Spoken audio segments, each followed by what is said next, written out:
आज मी तुम्हाला फक्त 1 वाटी तांदळापासून छानपैकी कुरकुरीत आणि मस्तपैकी असे हे भजी करून दाखवणार आहे। म्हणजेच तांदळाचे पकोडेसुद्धा तुम्ही याला बनवू शकता। म्हणजे याच्या अगोदर कधी खाल्ले नसतील कदाचित तुम्ही, हे असे मस्त भजे लागतात तयार आणि व्हायला ते इतके सोपे आहेत ना की झटकेपट तुम्ही कधीही याला बनवून खाऊ शकता, चहासोबत किंवा खोबऱ्याच्या चटणीबरोबर खूप भारी लागतात। तर चला बघूया आपण याला झटकेपट बनवायची कृती। तिकडे बघू शकता मी 1 वाटी तांदूळ भिजत ठेवलेला आहे। अंदाजे 3 तास मी तांदूळ भिजत ठेवलेत। नॉर्मल कुठलेही तांदूळ इकडे वापरू शकता, असं काही नाही की भारीवालेच वापरायचे, कुठलेही तांदूळ तुम्ही इकडे वापरू शकता। आता मी हे स्वच्छ पाण्याने धुवून घेते 2-3 वेळा।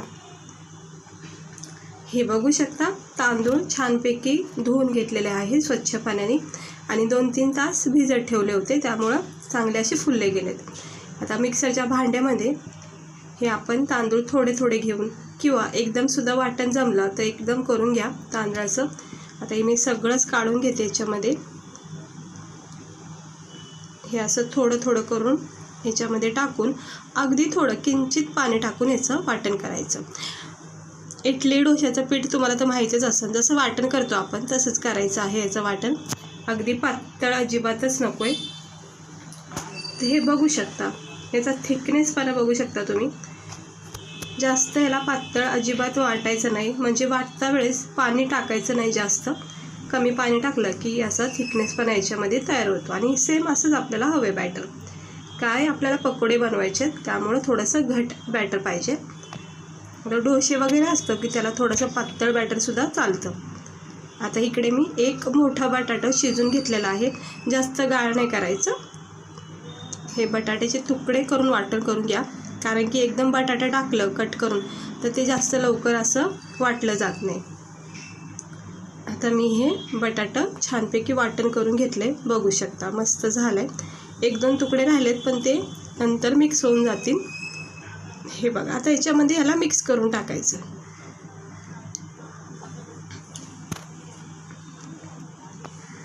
हे सगळं जे आपण बटाट्याचं वाटण केले हे तांदळाच्या ह्या वाटणामध्ये याच्यामध्ये टाकून घ्यायचं। आता हे सगळं व्यवस्थित टाकून घेतलंय।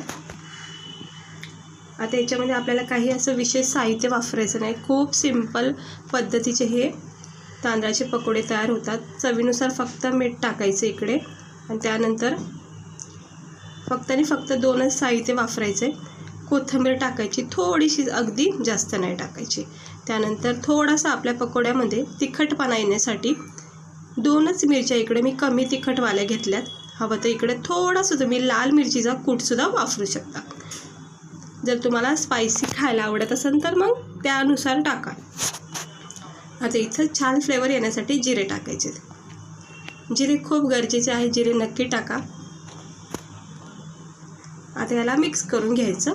थोडासा इनो टाकते आणि नाही टाकलं तरी पण हे भजे पकोडे फुलले जातात, पण मी थोडंसं टाकते कारण की काय होतं जास्त फुलले जातील मस्तपैकी।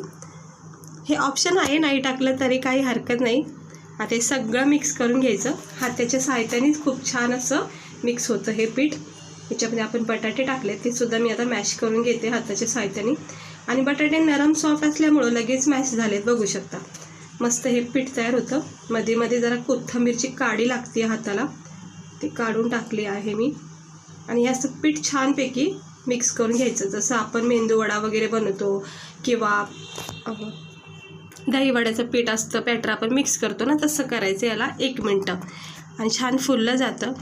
गरम तेल तापत ठेवायचं, जास्त पण अगदी धूर येईपर्यंत तेल तापवायचं नाही, थोडंसं नॉर्मल टेम्परेचर झाला की लगेच आपण ह्याच्यामध्ये हे असं चमच्याच्या सहाय्याने, मी तुम्हाला मस्त ट्रिक दाखवते, चमच्याच्या सहाय्याने याला छोटे छोटेसे मस्त असे पकोड्याचे तयार करायचे। याच्यामध्ये गरम तेलामध्ये कसं फुललं जाते तुम्ही बघू शकता, जसं जसं तेलाची याला वाफ लागते म्हणजे उब लागते ना, तसं तसं याच्यामधला बॅटर जो आहे ना तो फुलला जातो आणि सुटसुटीत असे हे पकोडे आपले फ्राय होतात। हे चमच्याच्या सहाय्याने हे असं टाकायचं, हातापेक्षा ना तुम्हाला चमच्याने खूप सोपं जाईल, म्हणजे छोटे छोटे सेम साईजचे बनवले जाऊ शकतात। हे बघा आता मी हे सगळे टाकून घेते। हे टाकता क्षणी बघा कसे वाटतात, पण आता 1 मिनिटानंतर तुम्ही बघू शकतात इतके मस्त हे पकोडे तयार होतात, फुलून इतके छान होतात ना, काही टेन्शन नाही. खूप सोप्या पद्धतीचे पकोडे आहेत, मला तर खूप आवडलेत. आणि ज्यावेळेस मी म्हणजे बनवून खाल्ले होते ना, इतके भारी वाटले ना, म्हणून मी तुम्हाला ही रेसिपी दाखवते. नक्की ट्राय करा तुम्ही एकदा. हे असं जरा कढाईला पीठ लागले ते काढून घेते, नाही तर काय होईल, कढाई खराब होऊन जाईल. आणि मला असं आवडत पण नाही, असं पडलं ना काही बॅटर वगैरे तर असं वाटतं लगेच क्लिअर करावं त्याला. हे बघा कसे आपले हे पकोडे असे सुटसुटीत झालेत, फुलले गेलेत, तरंगत आहेत तेलावर छानपैकी. आपण फक्त चमच्याच्या साहाय्याने छोटे छोटेसे आपण हे तयार केले होते, पण बघू शकता त्याची साईज. थोडासा इनो टाकल्यामुळं मस्त फुलले गेलेले आहेत आणि इतके भारी होतात ना हे पकोडे. याला फक्त याच्यामध्ये क्रिस्पीपणा, रंग थोडा चेंज होईपर्यंत फ्राय करायचा. हे बघू शकता गरम तेलामध्ये छान असे फुललेले आपले तांदळाचे पकोडे म्हणजेच राईस पकोडे आपले तयार होत आहेत. फक्त आणि फक्त 1 वाटी तांदळापासून तुम्ही एक खमंग टेस्टी पकोडे तयार करू शकता. हे बघा अजून याला रंग तसा आला नाही जसं मला हवा आहे. हे असं आलटी पलटी करून घ्यायचं आणि मग थोडासा ह्याच्यामध्ये कडकपणा किंवा रंग चेंज झाला, लालसर रंग आला की मग काढून घ्यायचं. जास्त काय फ्राय करायचं नाही, नाहीतर काय होईल काढल्यानंतर आणि मग थोड्या वेळानंतर खूपच अगदीच कडक होऊन जातील, जे खातासुद्धा येणार नाही. म्हणून नॉर्मलच ह्याच्यामध्ये कडकपणा ठेवा. हे बघू शकता आता मी हे काढून घेतलेत. हे इतकाच रंग येईपर्यंत फ्राय करायचे. बघू शकता मस्त झालेत आपले तांदळाचे पकोडे. ते सगळे काढून घ्यायचे आहेत. हे सुद्धा काढून घेते.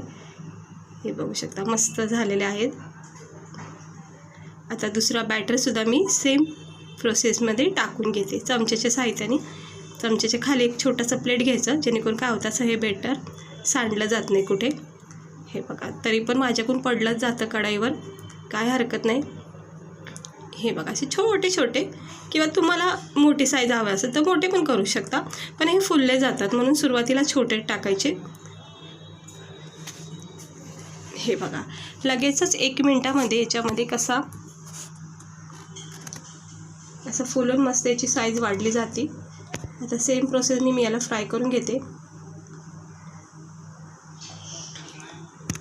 तर झाले आहेत आपले हे सुद्धा पकोडे तयार. आता हे काढून घेते जाळीच्या सहाय्याने. हे बघा किती कुडकुडीत करकरीत असे झालेत. तर हे पण काढून घेते. हे बघा मस्त झालेले आहेत. किती सुंदर असे हे पकोडे आपले तयार झालेले आहेत. आता हे एक आपला टिश्यू पेपर घ्यायचा किंवा आपले ऑइल म्हणजे एक्स्ट्रा ऑइल जे असतं ना त्या पेपरवर हे होऊन जातं. आता हे बघू शकता मस्त गरमागरम हे तांदळाचे पकोडे, राईस पकोडे तयार झालेले आहेत. तुम्ही हे पकोडे कदाचित कधी केले असतील, पण नसन केले तर नक्की एकदा ट्राय करा. मी तुम्हाला खात्री देऊन सांगते इतके छान लागतात नाही खाता वेळेस. म्हणजे आपल्याला इडली डोसा वगैरे खायची सवय आहे, पण त्याच तांदळापासून ना तुम्ही हे भजे वगैरे नक्की ट्राय करा.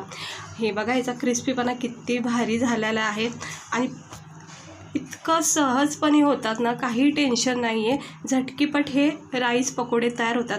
गरमागरम जर खोबऱ्याच्या चटणीबरोबर तुम्ही याला खाल्लं ना तर बस, मी तर खात्री देते तुम्ही इडली डोसे विसरूनच जातात. इतकं भारी लागतात. चव याला खूप छान येते. जिऱ्याचा फ्लेवर खूप भारी लागतो याच्यामध्ये. हे बघा मी असं तोडून दाखवते तुम्हाला. हे बघा आतून बघा तांदळाचं पीठ आपलं किती छान बटाट्यासोबत मस्तपैकी फ्राय झाले आणि वरून जो क्रिस्पीपणा तुम्हाला दिसतोय ना तो खाता वेळेस तुम्हाला खूप जाणवण. क्रिस्पीपणानं आतून खूप छान असा नरम सॉफ्टपणा लागतो खाताना. आणि खोबऱ्याची चटणी जर असेल ना तर मला तो आवडलं, पण तुम्ही पण नक्की ट्राय करा केचपसोबत, किंवा असं घेऊन तुम्ही खाऊ शकता.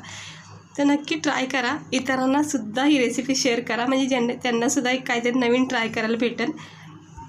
आणि जर कोणी फ्रेंड्स वगैरे आले तर हे जरा वेगळं काही ट्राय करून जर दिलं ना तर नक्की तुमची तारीफ होईल.